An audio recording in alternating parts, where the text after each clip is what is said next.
In the beautiful city of Ajat, there lived a young man named Kelvin. Kelvin had a very strong desire for sex. Every night, he felt the urge to find a girl on the streets and take her home with him. He couldn't seem to resist this temptation and it became a regular part of his routine. He never liked spending a night alone, so he found companionship in this way despite being 32 years old and successful in his career. Kelvin struggled with a very strong desire for sex. He took his work very seriously and had achieved financial stability, but this aspect of his personal life really troubled him, although his friends suggested that he settles down and starts a family. Kelvin had reservations. He dreamed of marrying a virgin, but he believed it was nearly impossible to find one in the city where he lived. He noticed that many people around were involved in activities like prostitution and casual hookups. On the other side of the city, in a small village called Omuka, there lived two poor orphaned sisters named Gift and Amanda. They struggled to navigate through life and life was so hard for them. Gift and Amanda were two striking, the similar sisters who had been offered and relied on each other for support. While they shared a close resemblance, Gift was 26 years old and Amanda was just 24 years old. Despite their bond, their path in life was very different. Gift engaged in prostitution to make ends meet for herself and her sister, while Amanda was always home trying to look for the best possible way to help out at home because she didn't want to seek that kind of lifestyle. One day, Gift got really sick with malaria and she couldn't do her job anymore. She asked Amanda to do it instead, but Amanda said no because she didn't want to have sex with strangers. This made Gift really mad because she needed the money. She felt like her sister was letting her down. This made Gift really mad because she felt like Amanda was not helping them survive like they had planned. Gift got even more upset and told Amanda she had to go out to work or move out of the home they used to stay in. Amanda didn't want to leave, but she stayed firm and said she wouldn't change her mind because she wanted to keep her virginity and stick to her beliefs and morals. Reluctantly, Amanda gave in to Gift's demands as she got ready to leave.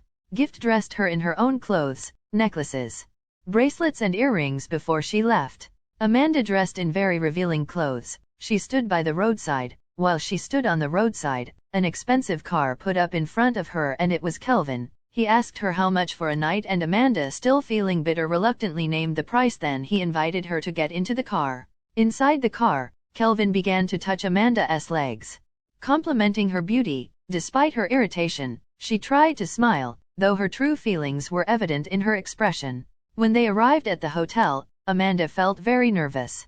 Kelvin suggested they go to a club to have fun before heading to the room, but Amanda didn't agree. However, Kelvin promised to pay her more money, so she reluctantly accepted. In the club, Kelvin offered Amanda a drink, but she refused because she doesn't drink and she doesn't know much about these kinds of places. Kelvin insisted and eventually Amanda felt pressured to drink. Amanda's main reason for being there in the first place was to avoid being kicked out of the house by her sister. Kelvin noticed Amanda's hesitant and timid behavior and he assumed she was new to this kind of work. Amanda became very drunk that night and she couldn't function properly. Seeing this, Kelvin decided to take her to the room he had arranged for himself and her. He gently placed her on the bed and then left to freshen up himself. Kelvin entered the room and tried to wake Amanda up, but she wasn't responding well due to being heavily intoxicated. He then proceeded to undress both himself and her. Amanda, in her intoxicated state, managed to protest against Kelvin's advances, telling him she was a virgin. However, Kelvin dismissed her words, thinking she was just talking because she was drunk. He continued trying to be intimate with her, but Amanda kept repeating that she was a virgin. Amanda cried out, "I'm not a prostitute. I just needed this money so my sister won't send me away from her house." Kelvin insisted she stops talking and eventually raised his voice, telling her that her payment is on the table and to be quiet. Amanda finally complied and Kelvin proceeded with his actions despite her continued objections. Kelvin had never kissed the street girls before. He just went directly inside them without any type of romance, but this time he felt like kissing Amanda. He felt she was special and admired her beautiful face. He kissed and romanced her, then he went inside and wore a protection condom. He enjoyed himself before they both slept off. Kelvin woke up in the morning expecting to see Amanda beside him, but she wasn't there. He looked around the room, but Amanda was nowhere to be found. As Amanda got out of bed, he noticed blood stain everywhere in the sheets on his body and around the room. Shocked and alarmed, he realized the significance of the stains and what had likely occurred during the night. Despite his initial admiration for Amanda, Kelvin felt really bad because he realized Amanda was telling the truth about being a virgin. He regretted taking her virginity for money. As he walked to the bathroom, he saw Amanda's necklace she left behind. Kelvin felt really bad about what happened with Amanda. He knew he had to find her and apologize, so he quickly got dressed and left the hotel to look for her. Meanwhile, Amanda woke up feeling confused and ashamed. She left the hotel in a hurry, not wanting to see Kelvin or anyone else. Amanda went home. She decided to give back the money Kelvin had given her to her sister. Gift felt happy seeing the huge amount because nobody had ever paid her so much for one night's work. Even though her sister's face showed she was hurting, Amanda hissed in pain as she walked slowly, feeling discomfort from her encounter with Kelvin. She went into the bathroom to take a bath. Seeing her sister's discomfort, Gift laughed and told her she should get used to it if she kept doing that kind of work from the bathroom. Amanda rejected Gift's suggestion, firmly saying she would never do it again. She cried in the shower, feeling cheap and ashamed of what happened the previous night. Meanwhile, Kelvin ran to the streets with the necklace, hoping to find Amanda, but his search was unsuccessful, so he decided to go back home and get ready for work. At work, Kelvin couldn't shake off the memory of Amanda's pleading with him, saying she just needed money and wasn't a street girl. It weighed heavily on him, making him restless throughout the day. After work, he hurried to the spot where he had picked Amanda up, hoping to find her there, but she wasn't there to be seen. Desperate to find her, Kelvin described Amanda to other girls working in the area, but none of them knew her. Kelvin realized he didn't know Amanda's name, phone number, or even where she lived. The only clue he had was the necklace she had left behind in the hotel room for 2 whole weeks. Kelvin searched for Amanda, and it was the hardest time he'd ever faced in his lifetime. Even though he usually couldn't go a night without being with a woman, he managed to stay away from that. For 2 weeks, Amanda's beauty, her clear skin and her innocence stuck in Kelvin's mind. After his unsuccessful efforts to find her, Kelvin decided to return to his normal routine.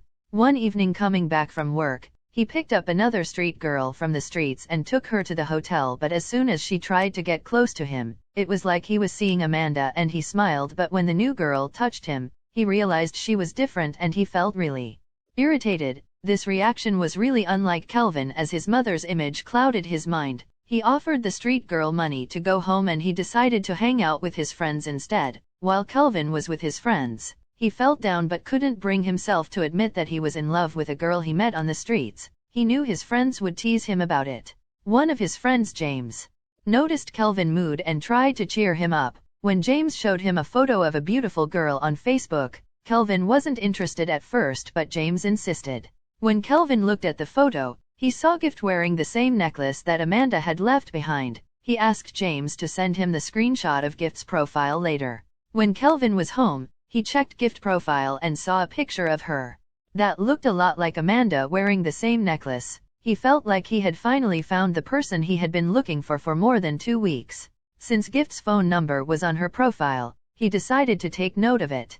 He tried calling Gift, but she couldn't answer the call. Kelvin decided he would try calling her again. The next day at work, Kelvin called Gift again, and she finally picked up. "Hello," Gift answered. "Hi, it's Kelvin." He said, "I'm really sorry about what happened the other night. I took your virginity just for money and I feel very terrible about it. I want to see you again and give you back the necklace you left behind." Gift, cleverly realizing Kelvin was referring to her sister Amanda, she played along. She asked Kelvin how he got her number, and he explained he found it on Facebook. They agreed to meet at the mall to exchange the necklace. Kelvin and Gift made up, although he noticed some differences with Gift compared to Amanda. Her face was the same. He apologized again and charged her not to go back to the streets. Gift explained that she had to do to her auntie's demands. "She will send me out of the house if I don't go to the streets." Gift replied, "I have nowhere else to go or stay." In response, Kelvin offered her enough money to find accommodation and start a business so she wouldn't have to return to the streets. Gift accepted, and Kelvin made a transfer of a large amount of money before they say their goodbye. When Kelvin got home, he felt the difference in his connection with Gift compared to Amanda. He couldn't shake the feeling that Gift seemed more exposed. After thinking it over, he assumed it was because they hadn't seen each other over a long time. Gift went home feeling incredibly excited. "I've hit the jackpot," she said to herself. "Not only will I not have to leave here, but I'll also be able to get a shop and have a handsome and wealthy guy like Kelvin." Gift was on top of the world. A few days later, She started packing her things in the house. When Amanda asked where she was going, Gift replied aggressively, "I'm finding my own way. I can't keep staying in this dirty place." Amanda pleaded with her to at least tell her where she was going, but she refused to share any details. Gift moved to a new house out of the village and Amanda was left there all alone suffering. Gift started a big clothing and business. Kelvin continues to communicate with Gift over the phone and he was happy to hear that she was doing well. However, he still felt like something was missing. Kelvin decided to take Gift to his house and showed her where he lived and to surprise her. He lived alone. Gift's eyes widened and she smiled to herself, realizing that her life had changed for the better. Kelvin continues to support Gift financially so that she wouldn't want anything at all. One day, Kelvin arrived at work to find his office in a mess. He called his secretary to inquire why the cleaner hadn't shown up, only to learn that the cleaner had stopped coming. The secretary had quickly tidied up the office herself. Kelvin instructed her to put up a notice outside the office for the position of a cleaner. Meanwhile, Amanda had been searching for a job outside her village near the city, because it was difficult for her to make ends meet since Gift had left her. When she saw the signboard advertised in the cleaner position at Kelvin office, she wasted no time and applied for the job. The secretary asked her to start work the next day. Amanda resumed work the next day and quickly began sweeping the office. When Kelvin entered and saw his dusty table, he instructed his secretary to call the new cleaner to clean his table and mop the floor, which he did as Kelvin turned to make a phone call. Amanda entered the office to clean the table and chairs. In the process, she accidentally knocked over a fowl, causing both her and to bend down to pick it up. Their heads collided, and when they looked at each other, they recognized each other's faces, shocked to see Kelvin. Amanda tried to run from the office, but Kelvin stopped her by holding her waist from behind. Amanda apologized, saying she was sorry for being. Kelvin saw the innocence on her face, the same innocence he had seen the night they had met, feeling a deep connection. As he touched her, Kelvin realized there was something special about Amanda. He asked her why she was here after he had opened a big shop for her. Amanda simply replied, "I'm sorry sir, please let me go," while Gems demanded answers from Amanda. Gift called him. They talked while Amanda was in front of him. After the call, Kelvin seemed shocked and asked Amanda who she was. Amanda, shivering with fear, pleaded with him to let her go.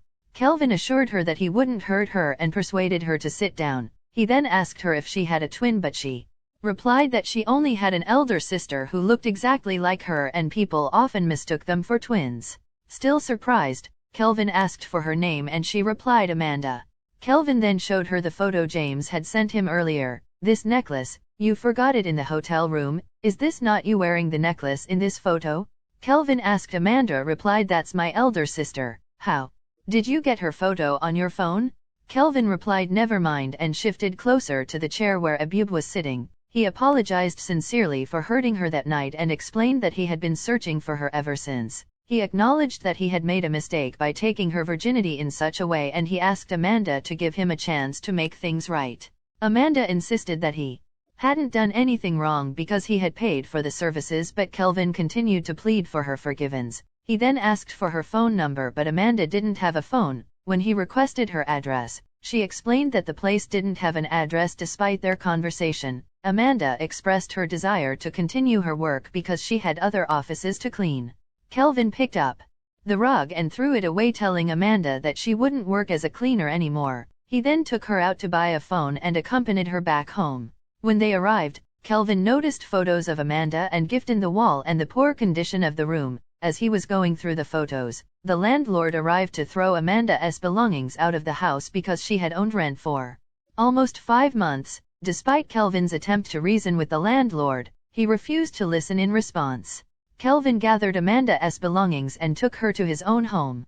Amanda had many emotions when she moved in with Kelvin. She was grateful for his help, but she also felt a little too much to handle. Kelvin really wanted to assist Amanda, however he could. He noticed that Amanda seemed uncomfortable staying there for even just a day, so he decided to find her a better place to stay. He called his lawyer to help arrange for the house. While Kelvin was talking to his lawyer, Amanda walked in unexpectedly. Kelvin quickly ended the call and told the lawyer he would call back. Curious, Amanda asked why Kelvin was doing so much for her when she had nothing to offer in return. Kelvin reassured her that he didn't expect anything in return and just wanted her to relax, but Amanda, feeling uncertain, suggested that if Kelvin brought her here just to be into with her, then she couldn't stay. Kelvin responded firmly, saying he called his lawyer to find her a better place for accommodation. He confessed his feelings for Amanda, saying that he liked her a lot and he was even in love with her. However, he emphasized that he wouldn't force her to accept his feelings. Instead, he promised to assist her regardless of their relationship status. The next day, Kelvin and Amanda went to see different apartments. Kelvin said he would pay for whichever one Amanda liked. They visited a few places, but Amanda didn't like any of them, even though the apartments they saw were all nice and costly. Amanda felt like she could trust Kelvin. She felt safe around him and started thinking about staying with him in his house. Kelvin and Amanda went back to his house. He promised that he would not hurt her again. The next day, while Kelvin and Amanda were discussing about the apartment she would love to stay, Amanda surprised him by saying she wanted to stay in the house. She asked him to promise not to be physical with her. Kelvin smiled with excitement and said, "I'm grateful you trust me. I won't come close except you want me to." Amanda smiled and replied, "So you still want to get close with my consent?" Kelvin responded sarcastically, saying, "Yes, because I love you so much. You changed me since that day we met in the hotel. I stopped womanizing. I couldn't go a day without touching a woman, but she indirectly and directly turned me away from all women." Kelvin was curious about Amanda's background, so he asked her to share more about herself. He wanted to know where she grew up, about her family, and what happened that made her end up on the streets that day. Amanda shared with Kelvin that both her parents had passed away a while back, leaving her with just her elder sister. Life in their village was tough, so they decided to move to the city to try to make a living. They had a plan to work hard, but unfortunately her sister ended up on the streets. Despite this, her sister always took care of the bills. However, on the day Amanda ended up on the streets, her sister was sick and unable to work. She felt pressured to go out and hustle to make ends. Her sister even threatened to kick her out if she couldn't go, with nowhere else to tell. Amanda had no choice but to join her sister on the street. As Amanda recounted her story, tears ran out in her eyes. Kelvin felt a wave of sympathy for her and put her into a comforting embrace. As he cried while sharing her difficult experience, Amanda also asked Kelvin why he was womanizing. He explained that many women were interested in him because of his money, and some even deceived him. Since then, he felt that instead of being with women who are only interested in his wealth, it would be better to pick girls from the streets. He believed that they might be more genuine and not after his money. Amanda comforted Kelvin and they shared a comforting hug. Meanwhile, it had been a week since Gift had been trying to reach Kelvin, but he refused to answer her because he knew she was an imposter. Despite his avoidance, Gift decided to pay him a visit at his house. Amanda and Kelvin had become good friends. Amanda felt safer with him and he appreciated her trust. One day, while they were relaxing at Kelvin's house, there was a knock on the door. Kelvin went to answer it, and to Amanda's surprise,